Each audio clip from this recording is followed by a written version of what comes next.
hola y bienvenidos a otro episodio de Psicología para Curiosos. Hoy vamos a seguir avanzando por el fascinante camino de la historia de la psicología. Y en este punto ya nos adentramos de lleno en el enfoque conductista, una corriente que marcó un antes y un después en cómo entendemos el comportamiento humano. En el episodio anterior hablamos de Iván Pavlov, ese fisiólogo ruso que sin pretenderlo nos mostró que los reflejos condicionados podían ser estudiados de forma científica. Pavlov nos abrió la puerta para pensar en la conducta como algo observable, cuantificable y susceptible de ser explicado por medio de las leyes. Y justo por esa puerta entra nuestro próximo personaje, Edward Thorndike, el protagonista de este episodio. Un psicólogo estadounidense que llevó la investigación del aprendizaje un paso más allá y que sin duda se convirtió en una figura clave en el surgimiento del conductismo moderno.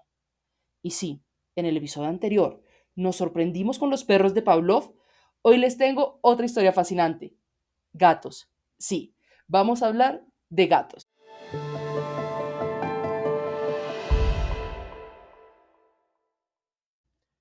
Y entonces, ¿quién fue Edward Thorndike?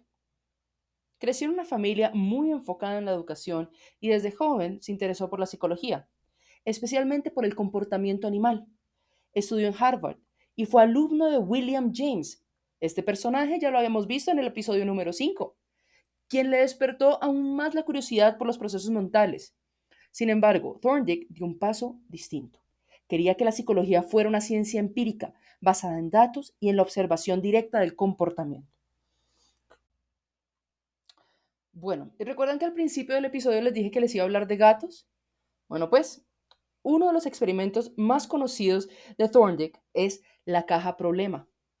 Imagina un gato encerrado en una caja, con una palanca o un mecanismo que deba accionar para salir o para obtener comida. Al principio, el gato actúa al azar, maulla, rasguña, se revuelca, pero en algún momento acciona el mecanismo correcto.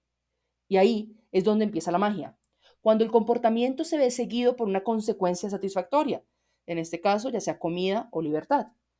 Este tiende a repetirse.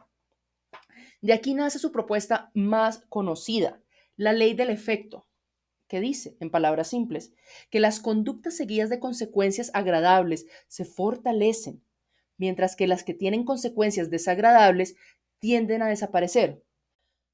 Este principio se convirtió en una de las bases del aprendizaje por ensayo y error, y más adelante, del aprendizaje instrumental y del condicionamiento operante. Aunque muchos lo asocian con la psicología animal, Thorndike fue uno de los primeros en aplicar este hallazgo al comportamiento humano, especialmente en el contexto educativo.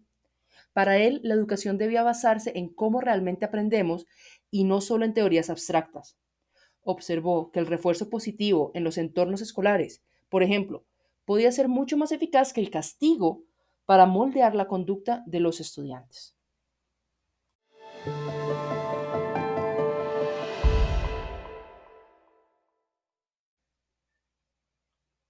Este personaje también tuvo un gran interés en la inteligencia y fue pionero en la medición de habilidades mentales. Él no creía en la única inteligencia general como proponía más adelante Spearman, sino en múltiples formas de inteligencia, mecánica, abstracta y social. La inteligencia mecánica tenía que ver con entender cómo funcionan las cosas, la inteligencia abstracta con el razonamiento lógico y verbal, y la inteligencia social con la capacidad para interactuar con los demás. Estas ideas fueron claves en el desarrollo de las pruebas psicológicas y en la evaluación educativa. Para Thorndike, el entorno juega un papel clave en el aprendizaje. Si un ambiente favorece respuestas positivas y las refuerza adecuadamente, el aprendizaje será más eficaz. Esta visión transformó profundamente la psicología educativa, influyendo en la forma en que se diseñan hoy en día los salones de clase, los programas de estudio y hasta los sistemas de evaluación. Bueno, y volvemos a lo mismo. ¿Por qué es tan importante recordar a Thorndike hoy en día? Porque muchos de los métodos de enseñanza actuales tienen sus raíces en sus teorías. Cuando premiamos a un niño por resolver bien un problema, cuando repetimos una tarea para aprenderla mejor o cuando diseñamos juegos educativos que refuerzan ciertos comportamientos, estamos aplicando, sin saberlo, la ley de efecto. Bueno, chicos, en el próximo episodio nos vamos a sumergir de lleno en la mente de John B. Watson, el psicólogo que formalizó el conductismo como una corriente estructurada. Vamos a hablar de su famoso experimento del pequeño Albert y cómo cambió para siempre nuestra forma de entender la conducta humana. Gracias por quedarte hasta el final. Si estás disfrutando de este viaje por la historia de la psicología, no olvides compartir el podcast con otros curiosos como tú. Hasta la próxima.